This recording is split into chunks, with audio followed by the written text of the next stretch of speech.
कर्ण तथा कृप में विवाद और अश्वत्थामा का कोप। दुर्योधन ने कर्ण से कहा, मित्र, अब तुम ही इस युद्ध में समस्त महारथी योद्धाओं की रक्षा करो। ये पांचाल, कैकय, मत्स्य और पांडव महारथियों से घिर गए हैं। कर्ण बोला, भारत, धैर्य धारण करो। मैं तुमसे सच्ची प्रतिज्ञा करता हूँ कि आज युद्ध में यदि इंद्र भी रक्षा करने के लिए आएंगे तो मैं उन्हें भी हराकर अर्जुन को मार डालूंगा। अकेला ही मैं पांडवों और पांचालों का नाश करूंगा। पांडवों में सबसे अधिक बलवान है अर्जुन, अतः उन पर ही आज इंद्र की दी हुई शक्ति का प्रहार करूंगा। उनके मारे जाने पर बाकी चारों भाई तुम्हारे अधीन हो जाएंगे अथवा वन में भाग जाएंगे। कुरुराज, मैं जब तक जी रहा हूँ तुम तनिक भी विषाद ना करो। यह एकत्रित हुए पांचाल, कैकय तथा वृषणी वंशियों सहित संपूर्ण पांडवों को मैं अकेले ही जीत लूंगा और अपने बाणों से उनकी धज्जियां उड़ाकर ये सारी पृथ्वी तुम्हारे अधीन कर दूंगा। जब कर्ण इस प्रकार कह रहा था, उसी समय कृपाचार्य हंसकर बोले, खूब, बहुत खूब कर्ण, तुम बड़े बहादुर हो। यदि बात बनाने से ही काम हो जाए तब तो तुम्हें पाकर कुरुराज सनात हो गए। तुम उनके पास बहुत बढ़ बढ़कर बातें किया करते हो, किंतु न कभी तुम्हारा पराक्रम ही देखा जाता है और न उसका कोई फल ही सामने आता है। संग्राम में पांडवों से तुम्हारी अनेकों बार मुठभेड़ हुई है, किंतु सर्वत्र तुमने हार ही खाई है। कर्ण, याद है कि नहीं, जब गंधर्व दुर्योधन को पकड़कर लिए जा रही थी, उस समय सारी सेना तो युद्ध कर रही थी और अकेले तुम ही सबसे पहले भागे थे। विराट नगर में भी संपूर्ण कौरव इकट्ठे हुए थे। वहां अर्जुन ने अकेले ही सबको हराया था। तुम भी अपने भाइयों के साथ परास्त हुए थे। अकेले अर्जुन का सामना करने की तो तुम में शक्ति ही नहीं है, फिर श्री कृष्ण सहित संपूर्ण पांडवों को जीतने का साहस कैसे करते हो? भाई, चुपचाप युद्ध करो। तुम डींग बहुत हाँकते हो। बिना कहे ही पराक्रम दिखाना चाहिए, यही सत्पुरुषों का व्रत है।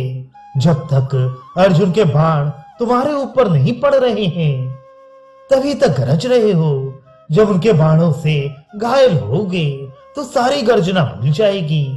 क्षत्रिय बाहुबल में शूर होते हैं, ब्राह्मण वाणी में शूर होते हैं। अर्जुन धनुष चलाने में शूर है, किंतु कर्ण तो मंसूबे बांधने में ही शूर है।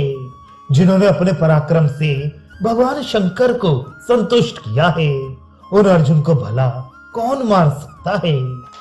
कृपाचार्य की ये बात सुनकर कर्ण ने रुष्ट होकर कहा, वर्षा काल के मेघ के समान शूरवीर सदा ही गर्जना करते रहते हैं और पृथ्वी में बोए हुए बीज की भांति वे शीघ्र ही फल भी देते हैं। बाबा जी, यदि मैं गरजता हूँ तो आपका क्या नुकसान होता है? देखिएगा मेरी गर्जना का फल। जबकि मैं कृष्ण और सात्विकी के साथ संपूर्ण पांडवों का वध करके पृथ्वी का अकंटक राज्य दुर्योधन को दे डालूंगा। कृपाचार्य बोले, सूत पुत्र, मुझे तुम्हारे इस मंसूबे बांधने और प्रलाप करने पर विश्वास नहीं है। तुम तो श्री कृष्ण, अर्जुन और धर्मराज युधिष्ठिर को सदा ही कोसते रहते हो, परंतु विजय उसी पक्ष की निश्चित है जहां युद्ध कुशल श्री कृष्ण और अर्जुन हैं। यदि देवता, गंधर्व, यक्ष, मनुष्य, सर्प, राक्षस भी कवच धारण करके युद्ध करने आ जाएं, तो उन दोनों को नहीं जीत सकते। धर्मपुत्र युधिष्ठिर ब्राह्मण भक्त, सत्यवादी, जितेंद्रिय, गुरु और देवताओं का सम्मान करने वाले, सदा धर्म परायण, अस्त्र विद्या में विशेष कुशल, धैर्यवान और कृतज्ञ हैं। इनके भाई भी बलवान हैं और अस्त्र विद्या में परिश्रम किए हुए हैं। वे सभी बुद्धिमान, धर्मात्मा और यशस्वी हैं तथा उनके संबंधी भी इंद्र के समान पराक्रमी और उनके प्रति प्रेम रखने वाले हैं। अतः पांडवों का कभी नाश नहीं हो सकता। भीमसेन तथा अर्जुन यदि चाहें तो अपने अस्त्र बल से देवता, असुर, मनुष्य, यक्ष, राक्षस, भूत और नाग गणों से युक्त संपूर्ण जगत का विनाश कर सकते हैं। युधिष्ठिर भी यदि रोष भरी दृष्टि से देखें तो इस भूमंडल को भस्म कर सकते हैं, जिनके बल की कोई सीमा नहीं है। वे भगवान श्री कृष्ण भी जिनके लिए कवच धारण करके तैयार हैं, उन शत्रुओं को जीतने का साहस तुम कैसे कर रहे हो? ये सुनकर कर्ण ने हंसकर कहा, बाबा, तुमने पांडवों के विषय में जो कुछ कहा है वह सब सच है। इतने ही नहीं, और भी बहुत से गुण पांडवों में हैं। ये भी ठीक है कि उन्हें इंद्र आदि देवता, दैत्य, यक्ष, गंधर्व, पिशाच, नाग और राक्षस भी जीत नहीं सकते, तो भी मैं उन पर विजय पाऊंगा। मुझे इंद्र ने एक अमोघ शक्ति दे रखी है, उसके द्वारा मैं युद्ध में अर्जुन को मार डालूंगा। उनके मरने पर उनके सहोदर भाई किसी तरह पृथ्वी का राज्य नहीं भोग सकते। उन सबका नाश हो जाने पर समुद्र सहित ये सारी पृथ्वी अनायास ही कुरुराज के वश में हो जाएगी। तुम तो स्वयं बूढ़े होने के कारण युद्ध करने में असमर्थ हो, साथ ही पांडवों पर तुम्हारा स्नेह है, इसीलिए मोहवश मेरा अपमान कर रहे हो। किंतु याद रखो, यदि मेरे विषय में फिर कोई अप्रिय बात मुंह से निकालोगे तो तलवार से तुम्हारी जीभ काट लूंगा। दुर्बुद्धि ब्राह्मण, तुम कौरवों को डराने के लिए पांडवों की स्तुति करना चाहते हो। मैं तो पांडवों का कोई विशेष प्रभाव नहीं देखता। दोनों ही पक्ष की सेनाओं का समान रूप से संहार हो रहा है। द्विजाधम, जिन्हें तुम विशेष बलवान समझते हो, उनके साथ मैं पूरी शक्ति लगाकर युद्ध करूंगा। विजय तो प्रारब्ध के अधीन है। सूत पुत्र कर्ण को अपने मामा के प्रति कठोर भाषण करते देखकर अश्वत्थामा हाथ में तलवार ले बड़े वेग से कर्ण की ओर झपटा।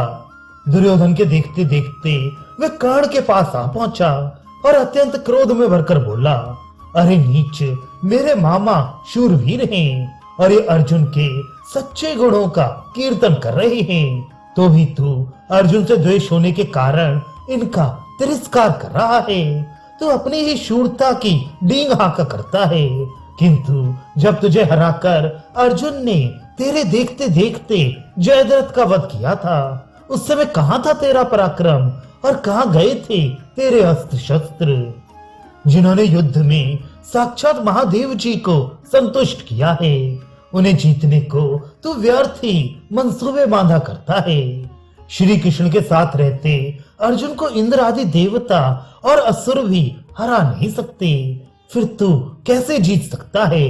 नराधम, खड़ा रहे, अभी तेरा सिर धड़ से अलग करता हूँ।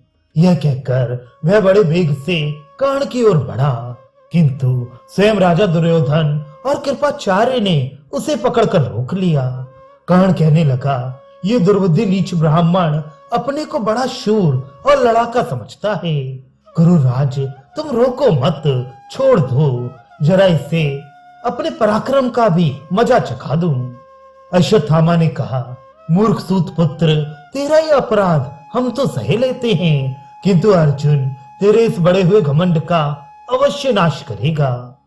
दुर्योधन बोला, भाई अश्वत्थामा, शांत हो जाओ, तुम तो दूसरों का सम्मान करने वाले हो, इस अपराध को क्षमा करो। तुम्हें कर्ण पर किसी तरह क्रोध नहीं करना चाहिए।